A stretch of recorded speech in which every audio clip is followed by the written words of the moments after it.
Hello guys, welcome back 6 month JEE batch में मैं रोहित आरब आप सभी का एक बार फिर से स्वागत करता हूं।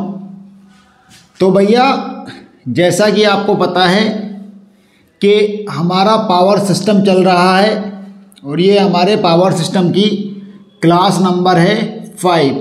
क्या है? Class number 5। तो पावर सिस्टम में आज क्लास नंबर 5 में, जैसा कि मैंने आपको ऑलरेडी टॉपिक बता दिया है, तो आज की इस क्लास में हम लोग डिस्कस करने वाले हैं remaining terms of power plant. मतलब कि जैसे कि हमने सबसे पहले क्या पढ़ा था, सबसे पहले पढ़ा था कि पावर प्लांट बेसिकली है क्या। फिर हमने जाना थर्मल पावर प्लांट का वर्किंग प्रोसेस और उसके मेन पार्ट्स। फिर हमने जाना कि उसका मेन पार्ट यानी कि बॉयलर के टाइप्स क्या थे अलग अलग आधारों पर, और उसमें से भी काफ़ी ज़्यादा क्वेश्चन मैंने आप लोगों को बनवाए थे, अगर आप लोग को पिछली क्लास के बारे में याद हो तो। ठीक है ना।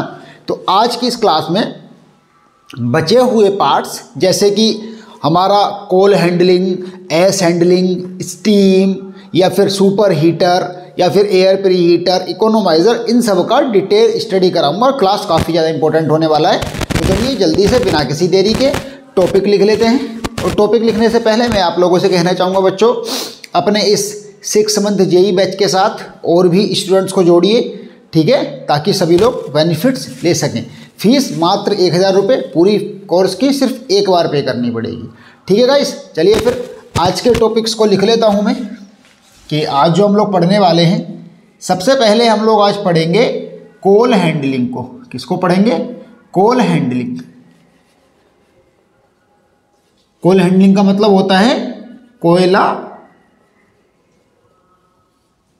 मतलब मैनेज करना, प्रबंध कह सकते हैं इसको हम, कोयला प्रबंध। दूसरा प्रोसेस जो आज की इस क्लास में हम लोग पढ़ने वाले हैं, देखिए टॉपिक तो वही पढ़ने हैं सारे के सारे, तो मैं हैंडलिंग वाले पहले निपटा लेता हूँ। तो पहले पढ़ेंगे कोल हैंडलिंग, फिर पढ़ेंगे हम एस हैंडलिंग। एस हैंडलिंग का मतलब होता है राख निस्तारण। राख निस्तारण मतलब कि जो बॉयलर से कोयले के जलने के बाद जो राख बचती है उसका किस प्रकार से निपटारा करना है, उसको बोलते हैं राख निस्तारण। उसके बाद हम लोग पढ़ेंगे आज बेसिक रिमेनिंग टर्म्स के बारे में, जैसे कि कंडेंसर। कंडेंसर के बारे में आप जरूर पढ़ेंगे हम। क्या होता है हिंदी में? हिंदी में उसका नाम होता है संघनित्र। क्या होता है भैया? संघनित्र। उसके बाद एक और चीज़ के बारे में हम लोग पढ़ेंगे, वो जो थे आपके कौन कौन से थे, एक था एयर प्री हीटर। तो ये मैं पहले आज के टॉपिक लिख दे रहा हूँ ताकि आपको एक आइडिया रहे। एयर प्री हीटर और water pre heater. Air pre heater और वाटर प्री हीटर, इनके बारे में पढ़ेंगे। और उसके बाद सबसे आखिर में जो बचता है हमारे पास, and the most and main parts, boiler के जितना मेन है, उसका क्या नाम है? उसका नाम होता है स्टीम टरबाइन। तो आज मैं आपको स्टीम टरबाइन से रिलेटेड भी बहुत सारी एकदम ज़रूरी इन्फॉर्मेशन दूंगा, और ये सारी की सारी इन्फॉर्मेशन ऐसी होगी मेरे बच्चे जो आपको शायद पता ना हो इतनी आसानी से। ऐसा नहीं कि मैं कुछ नई बात बताऊंगा, लेकिन उसी बात को कुछ नए तरीके से कहने की कोशिश करूंगा जिससे कि आपके थोड़ी जल्दी दिमाग में घुसे और आपके एग्ज़ाम में आपके लिए वो चीज़ उपयोगी हो सके। बस यही हमारा पर्पज़ है, और इसीलिए आपने बैच भी ज्वाइन किया है कि नहीं? बताइए, गलत तो नहीं करा? चलिए फिर करते हैं शुरू। सबसे पहला टॉपिक हमारा है कोल हैंडलिंग।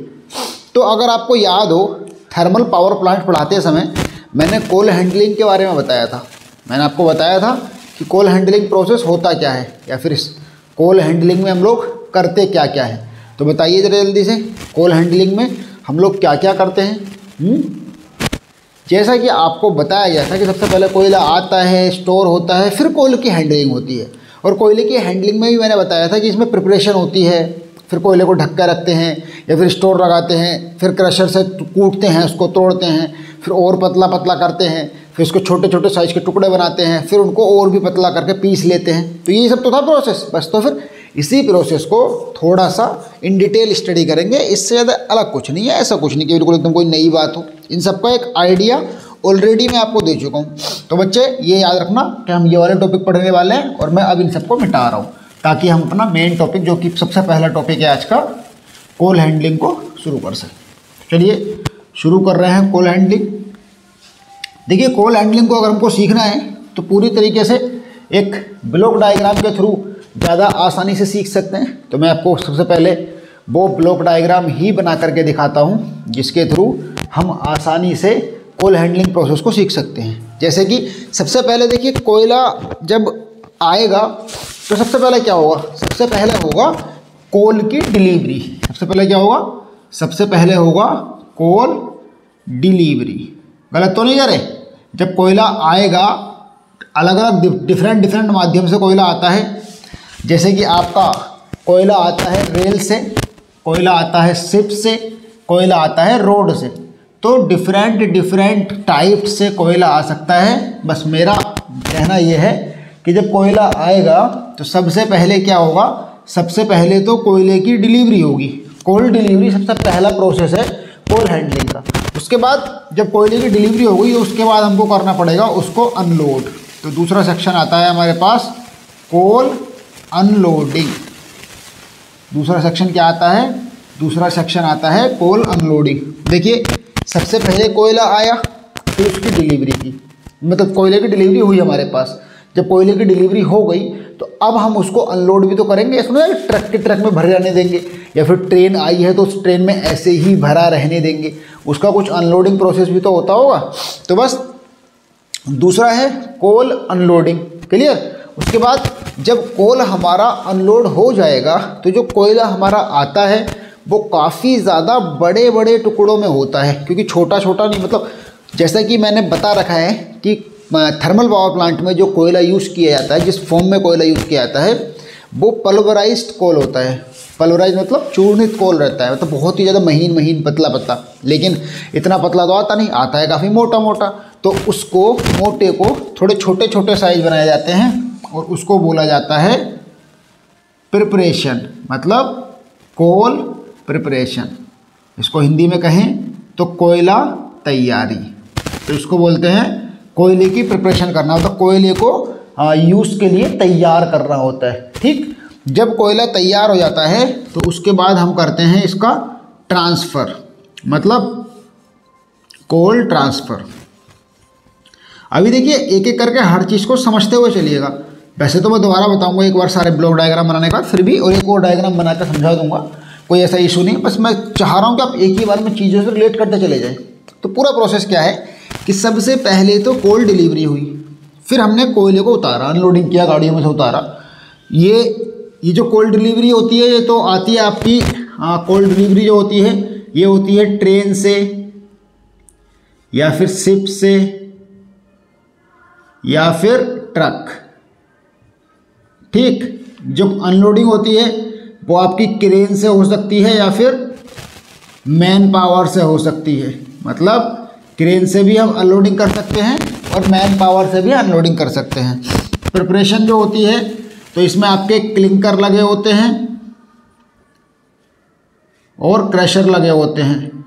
ठीक है, उसके बाद कोल ट्रांसफ़र किया जाता है। कोल ट्रांसफ़र के लिए हमारे कन्वेयर लगे होते हैं, कन्वेयर, ठीक है, या फिर होपर लगे होते हैं। या तो कन्वेयर होते हैं या फिर होपर्स होते हैं। एक्चुअली ये वाली इन्फॉर्मेशन मैं आपको इसलिए दे रहा हूँ मेरे बच्चे, ताकि अगर एग्ज़ाम में पूछ ले कि इनमें से कोल डिलीवरी का इक्विपमेंट कौन सा है या फिर कोल अनलोडिंग का इक्विपमेंट कौन सा है या फिर कोल प्रिपरेशन का इक्विपमेंट कौन सा है, तो अगर ऐसा कोई क्वेश्चन पूछ लेता है तो अक्सर क्या है कि बच्चों को पता नहीं होता है और भैया बड़ी दिक्कत पड़ जाती है। तो मैं बस आपको सिर्फ वही नहीं, देखो यहाँ जितने मैंने अभी तक पढ़ाया है कम से कम 4 से 5 क्वेश्चन इसमें से भी बन गए हैं। ये बात आप याद रखो कि जितना मैंने अभी तक पढ़ा दिया है कम से कम 4 से 5 क्वेश्चन इसमें से भी बन चुके हैं हमारे। तो जब इसमें से भी 4 से 5 क्वेश्चन बन गए तो काफ़ी बढ़िया बात है। तो समझ के चलो आप बात को, क्यों कहने के चाह रहा हूँ। कोयले डिलीवरी के लिए ट्रेन, शिप, ट्रक वगैरह होते हैं, बोट्स भी लगा सकते हो उसमें, ठीक है। और कोल अनलोडिंग के लिए ये तो क्रेन से उसको उतारते हैं, फिर मैन पावर से उसको खाली कराते हैं। आपने देखा होगा अगर कभी रेलवे से कोयला आता है तो उसको क्रेन से भी उतार लेते हैं या फिर आदमी लोग खुद ही उसको उतार देते हैं, मैन पावर से उसको उतार देते हैं। कोल प्रिपरेशन में मतलब इसको प्रिपरेशन का तो तोड़ना है इसको, तो क्लिंकर मतलब वही चक्की की तरह का होता है, क्रशर भी चक्की की तरह का होता है, यूज़ किए जाते हैं। और कोल ट्रांसफ़र में कन्वेयर रहते हैं। कन्वेयर मतलब चैन सी रहती है, वो उसके ऊपर चलता रहता है। कन्वेयर मतलब होता है एक जगह को दूसरी जगह पहुँचाने वाला, ट्रांसपोर्टेशन का काम करेगा वो है आपका कन्वेयर। होपर्स भी उसी तरीके के होते हैं, बकेट फॉर्म में होते हैं। तो बकेट कन्वेयर, चैन कन्वेयर, बेल्ट कन्वेयर, कई सारे कन्वेयर होते हैं। ठीक है, चलिए अब उसके बाद जब हम कोयले को ट्रांसफ़र कर देते हैं तो उसके बाद हम करते हैं कोयले का स्टोरेज। तो कोयले के जो स्टोर होते हैं वो दो प्रकार के होते हैं। एक होता है आउटडोर स्टोरेज, एक होता है आउटडोर स्टोरेज और एक होता है इंडोर स्टोरेज। यहाँ तक शायद आपको दिख रहा होगा, मैं फिर भी एक बार आइडिया ले लेता हूँ कि दिख तो रहा ही है आपको यहाँ तक। ठीक है भैया, मैं एक डायग्राम और बना देता हूँ, उम्मीद करता हूँ आपको वो भी दिख जाएगा। तो एक हो गया आउटडोर स्टोरेज और ये हो गया आपका इंडोर स्टोरेज। इंडोर स्टोरेज, देखिए इंडोर स्टोरेज बोलें या फिर इंडोर स्टोरेज को दूसरी भाषा में कवर्ड स्टोरेज भी कहा जाता है। कवर्ड कोई ज़रूरी नहीं कि इसको अंदर ही रखें, बस कवर होना चाहिए। इंडोर स्टोरेज, कवर्ड स्टोरेज, और यही वो स्टोरेज है, मतलब कोयले का यही वो स्टोर किया हुआ भाग है जो कि आपका जलाने के लिए मुख्य रूप से उपयोग किया। बहुत मेन बात बता रहा हूँ भाई, बहुत मेन बात बता रहा हूँ, समझ कर चलो बात को। यही वो भाग है कोयले का जो जलाने के लिए उपयोग किया जाता है मुख्य रूप से। और ये आउटडोर स्टोरेज वो भाग है जो सेफ रखा जाता है ताकि इसको आगे काम में लिया जा सके। जैसा कि आपको पता है कि किसी भी पावर प्लांट के पास लगभग 2 महीने तक अगर कोयला नहीं आए तब भी उसको 2 महीने तक पावर प्लांट को चलाने के लिए इतना कोयला सुरक्षित रहता है, सेफ रहता है। तो सोचिए कि ये आउटडोर स्टोरेज वो स्टोरेज है जो आपका सेफ रहता है, मतलब जो सेफ रखा रहता है।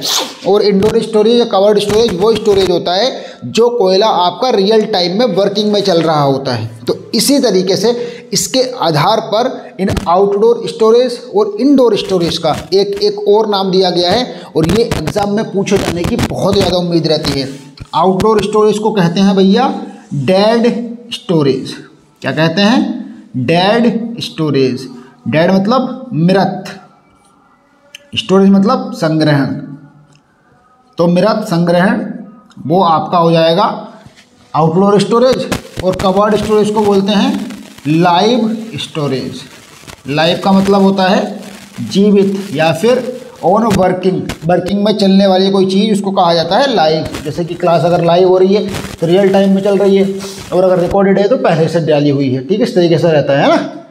तो ये अभी ख़त्म नहीं हुआ, तो और भी इसके स्टेप्स हैं, वाली इतने बता दिए मैंने कि ये आपका आउटडोर स्टोरेज को डेड स्टोरेज भी कहा जाता है और इंडोर स्टोरेज को या कवर्ड स्टोरेज को लाइव स्टोरेज भी कहा जाता है। इसको लाइव स्टोरेज क्यों कहते हैं? क्योंकि ये रियल टाइम में वर्किंग में चलने वाला कोयला है। और इसको डेड स्टोरेज क्यों कहते हैं? क्योंकि ये स्टोर्ड रहने वाला कोयला है। ये आपका स्टोर्ड रहता है ताकि इसको आगे के लिए यूज़ किया जा सके। ठीक, अगर इतना आपके समझ में आ गया है तो अब हम बढ़ते हैं आगे को। ठीक, अब आगे को बढ़ने के लिए चूंकि यहाँ का दिखेगा नहीं तो मुझे यहाँ बनाने पड़ेंगे, तो इसके लिए मुझे ये सब मिटाना पड़ेगा। ठीक, तो आप इसको नोट कर लीजिए जल्दी से। एक बार फिर से बता देता हूँ ताकि इसको मिटाना है ना, इसलिए समझा रहा हूँ इसको भी यहाँ तक का कि सबसे पहले कोयल डिलीवरी होती है ट्रेन, शिप या ट्रक के द्वारा, फिर अनलोडिंग होती है क्रेन या मैन पावर के द्वारा, फिर प्रिपरेशन तैयारी करी जाती है, उसकी तोड़ा जाता है, पीसा जाता है क्रशर के द्वारा, कोल ट्रांसफ़र किया जाता है कन्वेयर या होपर के द्वारा, फिर स्टोर किया जाता है उसको आउटडोर स्टोरेज, डेड स्टोरेज कहता है क्योंकि वो सेफ रहता है, सुरक्षित रहता है, और इंडोर स्टोरेज या कवर्ड स्टोरेज लाइव स्टोरेज कहता है क्योंकि वो आपका रियल टाइम में वर्किंग में चल रहा होता है। ठीक, तो अब इसके आगे के ब्लॉक बनाने हैं मुझे, इसके लिए मुझे अभी ये मिटाने पड़ेंगे पुराने वाले ब्लॉक सारे के सारे, क्योंकि इसके आगे के ब्लॉक बनाने हैं इसलिए ये मिटाने पड़ेंगे भैया। तो चलिए अब जल्दी से इसके आगे के ब्लॉक बना लेते हैं। जी हाँ बिल्कुल। तो जब इंडोर स्टोरेज या फिर आपका कवर्ड स्टोरेज भी पूरा हो जाता है तो उसके बाद आता है इम्प्लांट हैंडलिंग। क्या आता है? Implant handling. अब आएगा आपका, दिख तो पूरा रहा होगा, ज़्यादा उम्मीद है नहीं दिख रहा तो आपको मैं मुंह से बोल ही रहा हूँ। इम्प्लांट हैंडलिंग क्या आता है? Implant handling. तो अब आ गया आपका इम्प्लांट हैंडलिंग। इम्प्लांट हैंडलिंग में क्या है? जैसे कि मान लो आपने इंडोर स्टोरेज से अब कोयला वर्किंग के लिए जाना है, मतलब कि इंडोर या कवर्ड स्टोरेज जो था उससे आपका कोयला अब वर्किंग के लिए लेकर जाया जाएगा। चलो भैया कोयले को वर्किंग के लिए लेकर चल रहे हैं, कोयले को वर्किंग के लिए लेकर चल रहे हैं, ये कहानी हो जाएगी। तो इम्प्लांट हैंडलिंग में उसका मतलब किस तरीके से उसको अंदर पहुंचाना है, कितने कितने पैकेट रखने हैं, कितना कितना वजन रखना है, वजन मतलब वजन वाला स्टोरेज अलग है, बस कितना कितना किस तरीके से मतलब वहाँ पर और छोटा छोटा तोड़ा जाएगा या फिर उसको प्रॉपर शेप एंड साइज में लाया जाएगा, वो चीज़ है। उसके बाद है अगला सेक्शन, वो है वेगिंग एंड मेजरिंग का। यहाँ पर वजन वगैरह मेजर किया जाता है, कितने वजन का कोयला रखा जाएगा और कितना वेगिंग एंड मेजरिंग, और कितना भारी, कितना साइज़ का, कितना शेप एंड साइज, ये सब वगैरह रखा जाता है। उसके बाद किया जाता है इसका फिर से ट्रांसफ़र। ट्रांसफ़र का मतलब रहता है इस बार ट्रांसफ़र होकर जा रहा है कहाँ, इस बार ट्रांसफ़र होकर जा रहा है सीधा सीधा फर्नेस के लिए। इस बार ट्रांसफ़र होकर कहाँ जा रहा है, इस बार ट्रांसफ़र होकर जा रहा है सीधा सीधा फर्नेस फायरिंग के लिए। कहाँ जा रहा है, फर्नेस फायरिंग।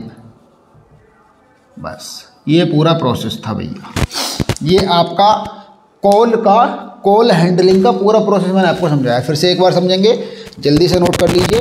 कोई दिक्कत कोई परेशानी हो तो आप मुझसे पूछिए, मैं आपके सारे के सारे चैट्स लाइव पढ़ रहा हूँ। बाकी यहाँ तक अगर समझ में आ गया है तो हम बढ़ते हैं आगे को। ठीक, चलिए देखिए, मैं फिर से एक बार इसको थोड़ा समझा देता हूँ। कोल डिलीवरी हुई ट्रेन शिप ट्रक द्वारा, अनलोड हुई क्रेन मैन पावर द्वारा, फिर उसको तैयार किया गया, थोड़े बड़े साइज से थोड़े छोटे में किया गया, फिर ट्रांसफ़र हुआ कन्वेयर्स होपर्स के द्वारा, फिर इसको स्टोर कर लिया गया। जो बाहर स्टोर कर दिया गया ऐसे ही होता है डायरेक्ट स्टोरेज, बाद में काम आएगा। इंडोर या कवर्ड स्टोरेज रियल टाइम में काम में चल रहे। इम्प्लांट हैंडलिंग, यहाँ से प्लांट में पहुँचा, वहाँ पर कुछ हैंडलिंग की गई, उसके बाद में तोला गया, नापा गया, थोड़ा छोटा छोटा किया गया, बिल्कुल पल्वराइज किया गया, और पल्वराइज करने का जितना इतना उसको भेजना था उतना भेज दिया हमने। फिर ट्रांसफ़र किया, फिर से कन्वेयर या होपर द्वारा, और फिर फर्नेस फायरिंग, फर्नेस के लिए भेज दिया। आई होप कि आपको समझ में आया होगा। मैं एक और डायग्राम बना करके अगर समझाना चाहूँ तब भी, लेकिन बात वही रहेगी। एक और डायग्राम बना कर समझ लेते हैं। चलिए देखिए,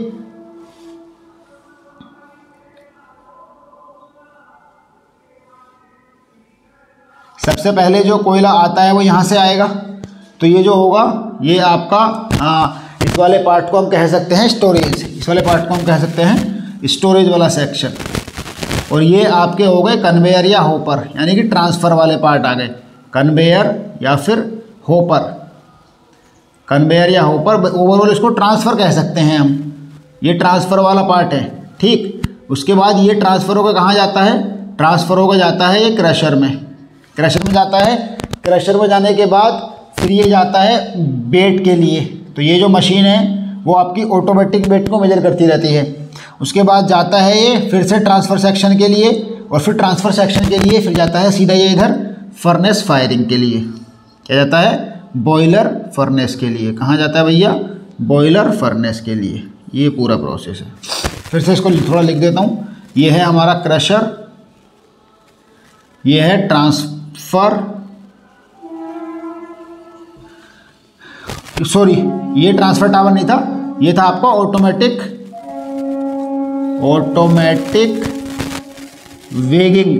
वेगिंग मतलब ऑटोमेटिक वेट वगैरह करना होता है इसका। ये है ट्रांसफ़र टावर, और एक ये है ट्रांसफ़र टावर।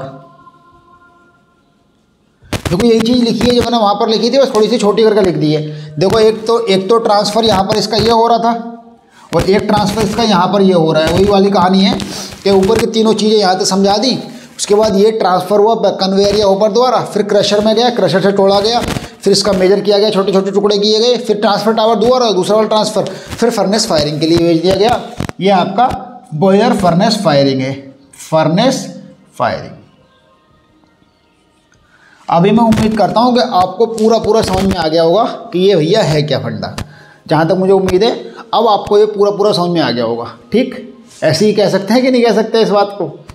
चलिए बहुत बढ़िया बच्चे, अगर ये आपको पूरा समझ में आ गया है तो अब हम बढ़ते हैं अपने अगले टॉपिक की तरफ, जिसका नाम था हमारा एस हैंडलिंग। याद है, ये भूल गए, एस हैंडलिंग। चलिए इसको मिटा देता हूँ मैं। अगर आपने नोट नहीं किया है तो वीडियो को पॉज कर लीजिए, मैं हट जा रहा हूँ थोड़ा सा। आप वीडियो को पॉज करके इसका स्क्रीनशॉट मार लीजिए, फिर इसको नोट डाउन कर लीजिएगा। ठीक है, मिटा रहा हूँ उसको। तो देखिए, ये जो मैंने ज़रूरी इन्फॉर्मेशन अभी आपको बताई है, कम से कम इससे 20 ऑब्जेक्टिव क्वेश्चन बनेंगे, और जो कि बहुत मोस्ट इम्पोर्टेंट होंगे। ऐसे वैसे नहीं, द मोस्ट इम्पोर्टेंट बनेंगे। ऐसे वैसे बनते तो भले दिन थे, इससे जो है द मोस्ट इम्पोर्टेंट क्वेश्चन बनेंगे, ये याद रखिएगा। तो इन सारी बातों को स्पेशली नोट डाउन करके चला करो बहुत अच्छे से यार, समझ में आई बात की नहीं? बहुत ही बढ़िया, बहुत अच्छे से मजे से एकदम नोट डाउन करके चला करो इन सारी की सारी बातों को। कोई भी दिक्कत, कोई भी परेशानी आए, आप मुझे कभी भी किसी भी समय कॉल कर सकते हैं या मैसेज कर सकते हैं। लेकिन बच्चों जितना हो सके अपने इस जेईई बैच के साथ और भी लोगों को जोड़िए यार, और पॉलिटेक्निक स्टडी यूट्यूब चैनल को सब्सक्राइब कराइए बाकी लोगों से भी। देखिए आप हैं तो हम हैं, और हम हैं तो आप हैं। आपका क्या है कि आपको तो हो सकता है कि और मिल जाएंगे रोहित सर जैसे बहुत सारे, लेकिन मुझे आपके जैसे स्टूडेंट नहीं मिलेंगे। तो मैं और दूसरी बात, खैर मैं ये दावे से कह सकता हूँ कि रोहित सर जैसा कोई दूसरा आपको मिलेगा भी नहीं, ये भी कन्फर्म है। ऐसा नहीं कि सिर्फ मुझे ही आपकी ज़रूरत है, आपको भी मेरी उतनी ही ज़रूरत है बच्चे। आप यहाँ पर लोग तो बहुत है पढ़ाने वाले, लेकिन जिसकी बात आपके दिमाग में घुस सके वही तो मैटर करता है ना। किसकी बात आपके दिमाग में घुस रही है, किसकी बात आपके दिमाग में नहीं घुस रही है कि नहीं? बताइए, गलत तो नहीं कर रहे? तो आप जितना हो सके अपने इस जेईई बैच के साथ और बच्चों को लाइए। फीस अभी भी 1000 रुपये ही है। मेरा नंबर दिया गया है, मेरे नंबर पर आप मैसेज कर सकते हैं किसी भी समय, कभी भी, एनी टाइम। ठीक, ओके गाइस। तो अगला प्रोसेस है आपका एस हैंडलिंग प्रोसेस। इसके को कहते हैं राख निस्तारण प्रक्रम।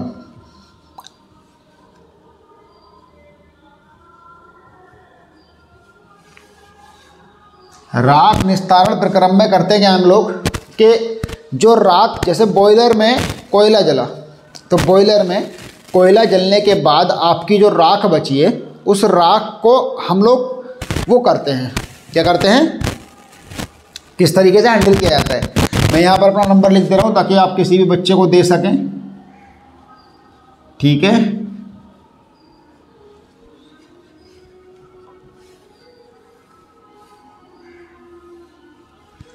चलिए।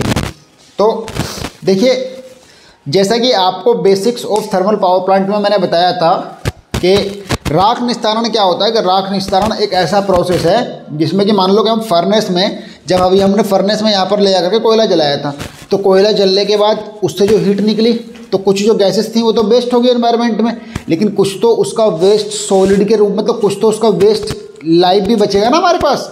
और अब ऐसा तो उसको निकालना पड़ेगा, अगर उसको नहीं निकालेगा तो इकट्ठा हो जाएगा, फिर कैसे जलाओगे आप? जैसे फॉर एग्जांपल चूल्हे में से राख तो निकालनी पड़ती है, तभी तो आप चूल्हा जला पाते हो, नहीं जला पाते हो। या फिर ऐसे ही चूल्हे में राख निकाली नहीं, उसमें और लकड़ी लगाए जा रहे हैं, और लकड़ी लगाए जा रहे हैं, और लकड़ी लगाए जा रहे हैं, ऐसा होता है कभी? आई डोंट थिंक सो कि ऐसा होता है। क्योंकि हमारे घर में भी कभी चूल्हा था, मैंने भी देखा है कि पहले चूल्हे में लकड़ी जलाई, फिर उसमें राख निकालनी पड़ती है, और फिर वापस से लकड़ी लगानी पड़ती है, यही प्रोसेस है। तो सेम कहानी यहाँ पर भी है कि आप यदि कोई ऐसा फ्यूल जलाते हो जो अपना वेस्ट छोड़ के जाता है, उसको जलाने के बाद दोबारा जब आप जलाओगे तो उसको, उसकी राख को, उसकी ऐश को डिस्पोज करना पड़ेगा, फेंकना पड़ेगा, या फिर कुछ भी करना, वो बात की बात है, क्या करोगे आप, लेकिन उसको वहाँ नहीं रखना होता है। कुछ भी करो लेकिन वहाँ नहीं छोड़ सकते उसको, इसलिए उसको निकालना पड़ता है। तो बस सेम कहानी यहाँ थर्मल पावर प्लांट में भी अप्लाई होती है कि थर्मल पावर प्लांट में भी आप ऐश को ऐसे ही नहीं छोड़ सकते। तो ऐश हैंडलिंग का अभी मैं एक ब्लॉक डायग्राम बना के दिखाऊंगा, जैसे कि मैंने आपको अभी उसका बना के दिखाया था कोल हैंडलिंग का। उम्मीद करता हूँ कि कोल हैंडलिंग की तरह वो भी आपको बहुत अच्छे से समझ में आएगा और बहुत ही मज़ा आएगा उस क्लास में भी, मतलब उस टॉपिक में भी। सारी क्लास तो यही चल रही है, उस टॉपिक में मज़ा आएगा आपको। ठीक है, चलिए। देखिए, सबसे पहले क्या होता है कि जब हम ऐश हैंडलिंग प्रोसेस को सीख रहे होते हैं तो सबसे पहला काम तो हम वही करेंगे, ऐश हैंडलिंग। उसको लिखेंगे हम ऐश हैंडलिंग। अब ये मैंने ऐश हैंडलिंग, खुद इसका नाम था टॉपिक का, फिर भी इसको ऐश हैंडलिंग क्यों लिख दिया? बेसिकली ये पूरा तो मैनेजमेंट सिस्टम था, मतलब कैसे राख को निकाल कर उसको करना क्या है, कैसे कैसे निकालना है, निकालने के बाद क्या करना है। और ऐश हैंडलिंग में होता है सिर्फ राख को वहाँ से बाहर निकालना, मतलब कि सिर्फ राख को उस बॉयलर के फर्नेस से बाहर निकालना होता है, वो होता है आपका ऐश हैंडलिंग। मतलब हैंडलिंग का मतलब होता है कि बस वहाँ से राख को बाहर निकालना, कि आप बॉयलर से किस प्रकार से राख को बाहर निकालेंगे, ऐश को बाहर निकाल सकते हैं, वो आपका रहता है ऐश हैंडलिंग। अब ये आपका होता किस प्रकार से, देखो भैया सबसे पहला प्रकार तो इसका मुझे एक ही नज़र आता है, वो है मैकेनिकल प्रोसेस। अब ये मैकेनिकल प्रोसेस मतलब जैसे किसी क्रेन से या किसी बेल्ट से इसको खींचे, ऐसे करके यूँ खींचे जाएँ, यूँ खींचे जाएँ, यूँ खींचे जाएँ, एक तरीका तो ये समझ में आता है। सबसे पहले तो मैकेनिकल प्रोसेस ही हमारे समझ में आता है कि किसी भी बॉयलर के फर्नेस से एस को निकालने का सबसे इम्पोर्टेंट तरीका तो मुझे यही नज़र आता है कि इससे एस को खींचे जाएँ, ठीक है जी। सबसे अच्छा तरीका ये समझ में आता है। उसके बाद जब और भी तरीका क्या हो सकता है वो मैं आपको बताता हूँ। एक तरीका और होता है, वो होता है हाइड्रोलिक प्रोसेस या हाइड्रोलिक सिस्टम। हाइड्रोलिक प्रोसेस या फिर हाइड्रोलिक सिस्टम। अभी हाइड्रोलिक प्रोसेस क्या होता है, हाइड्रो से मतलब पानी से होता है, और हाइड्रोलिक प्रोसेस एक ऐसा प्रोसेस होता है जिसमें पानी की धार लगाई जाती, पानी की धार मारते हैं और पानी या फिर पानी के साथ उस राख को बहा करके ले आते हैं, पानी के साथ उस राख को बॉयलर के फर्नेस से बहा करके ले आते हैं, ये प्रोसेस है। उसके बाद आगे आके पानी अलग राख अलग, ये प्रोसेस हो जाता है। समझ के बात आप। तो दूसरा एक और प्रोसेस भी है, वो है आपका स्टीम जेट। क्या है? Steam jet process. तो स्टीम जेट प्रोसेस में भी वही कहानी रहेगी, प्रोसेस स्टीम जेट प्रोसेस में वही कहानी रहेगी कि स्टीम को किसी प्रकार से फ्लो कराया जाएगा तेजी से, उसके बाद वो राख बाहर निकलती चली जाएगी उड़ के, ठीक है, ये रहता है बस। उसके बाद हमने ऐसे हैंडलिंग प्रोसेस सीख लिया जिसमें हम सिर्फ बॉयलर के फर्नेस से राख को बाहर निकाल रहे थे, उसके अलावा हम कोई भी और काम नहीं कर रहे थे, सिर्फ हम बॉयलर के फर्नेस से राख को बाहर निकाल रहे थे, ठीक। इसके अलावा हम कोई भी और काम बिल्कुल भी नहीं कर रहे थे, सिर्फ इतना काम कर रहे थे कि बॉयलर के फर्नेस से राख को बाहर निकाल रहे थे, ठीक। और उसके बाद की कहानी सुनो कि जब हमने फर्नेस से राख बाहर निकाल ली तो उसके बाद का जो स्टेप रहता है उसको बोलते हैं हम एस कलेक्शन। क्या बोलते हैं? S collection. देखो मैं आपको दोनों के दोनों स्टेप और उसमें यूज़ होने वाले इक्विपमेंट दोनों प्रोसेस बता रहा हूँ, दोनों चीज़ें बता के चल रहा हूँ, हर चीज़ के बारे में समझा के चल रहा हूँ यार, इससे ज़्यादा क्या लोगे हो। एस कलेक्शन का मतलब होता है किसी प्रकार से एस को कलेक्ट करना, जो कि एस बंकर या फिर एस पिट की फॉर्म में होती है। पिट मतलब गड्ढा होता है। तो देखिए एस कलेक्शन में अब हमने उस फर्नेस से एस को निकाल लिया, तो अब कहीं ना कहीं उसको रोकना भी तो पड़ेगा, थोड़ी ना कि पानी आया और पानी के साथ लो भैया नदी में बहा दी, बात खत्म जाओ, या फिर हवा आई हवा के साथ यूँ मारा प्रेशर और उड़ा दी, ऐसा थोड़ी ना होगा। उसको कहीं ना कहीं रोकना भी तो पड़ेगा, मतलब कोई स्टोर भी तो करना पड़ेगा। तो स्टोर करने के लिए उसी को बोलते हैं एस स्टोरेज या फिर एस कलेक्शन। एस स्टोरेज भी इसका नाम हो सकता है, यहाँ मैंने एस कलेक्शन, ये कोई फर्क नहीं पड़ता इस बात से। तो यहाँ पर रखा है एस कलेक्शन, जो कि दो प्रकार से होता है, एस बंकर या एस पिट। एस बंकर मतलब कि मान लो कहीं राख के बहुत बड़े बड़े बंकर बना दिए, या फिर एस पिट का मतलब बहुत बड़े बड़े गड्ढे बना करके उसमें राख को भर दिया है, एस को उसमें डिस्पोज मतलब अभी रखा है सेफ, ताकि उसका कुछ और काम कर सके। उसके बाद हम करते हैं एस डिस्चार्ज इक्विपमेंट या फिर एस डिस्चार्ज सिलेक्शन। तो उस एस अगला जो स्टेप आता है एस हैंडलिंग प्रोसेस का, वो होता है एस डिस्चार्ज इक्विपमेंट। तो जो आपका अगला स्टेप एस डिस्चार्ज इक्विपमेंट है, इसका मतलब रहता है कि आप इस राख को यहां से लेके कैसे जाओगे। डिस्चार्ज का मतलब होता है बहाना, मतलब लेके जाना, कि आप इस राख को, हमने बॉयलर से निकाला, बॉयलर के फर्नेस से राख निकाला, मैकेनिकल, हाइड्रोलिक या फिर स्टीम जेट प्रोसेस द्वारा, फिर हमने उसको स्टोर कर लिया है बंकर या फिर पिट की फॉर्म में। तो बात आती है कि इसको यहाँ से लेके कैसे जाना है, यानी कि जहाँ भी इसका यूज़ होना है या कुछ होना है वहाँ पर इसको लेके कैसे जाना है। तो वहाँ पर इसको लेकर जाते हैं भैया, या तो आप रोड से ले जाओ, रोड ट्रक के द्वारा, या फिर रेल से ले जाओ, रोड ट्रक या फिर रेल, और वह इतना ही काफ़ी है, ठीक है नहीं। या तो रोड से ले जाओ या फिर रेल ट्रक से ले जाओ, और उसके बाद आपको और किसी चीज़ की ज़रूरत ही नहीं, ठीक है। फिर कार से ले जाओ, कार का मतलब वही ट्रेन होती है छोटी छोटी, लेकिन वही बात की बात है, ठीक। तो आपका एस डिस्चार्ज इक्विपमेंट ये होते हैं रेल ट्रक या फिर वो रोड ट्रक्स या फिर रेल्स वगैरह वगैरह, ठीक।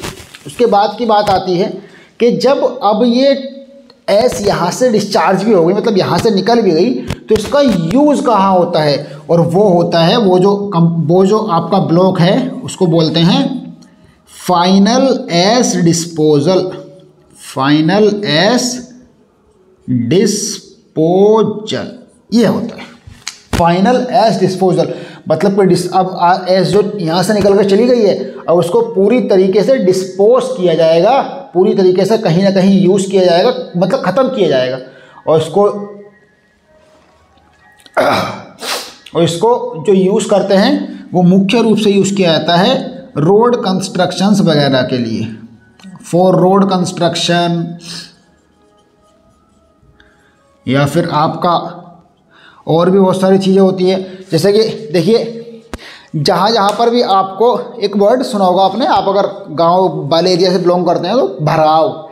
जैसे कि मान लीजिए कि आप नया नया मकान बना रहे हैं, फिर आपकी उसकी फाउंडेशन बनानी होती है, तो उस फाउंडेशन में मिट्टी वगैरह डालनी पड़ती है ना उसके, ताकि उसका लेबलिंग बन जाए।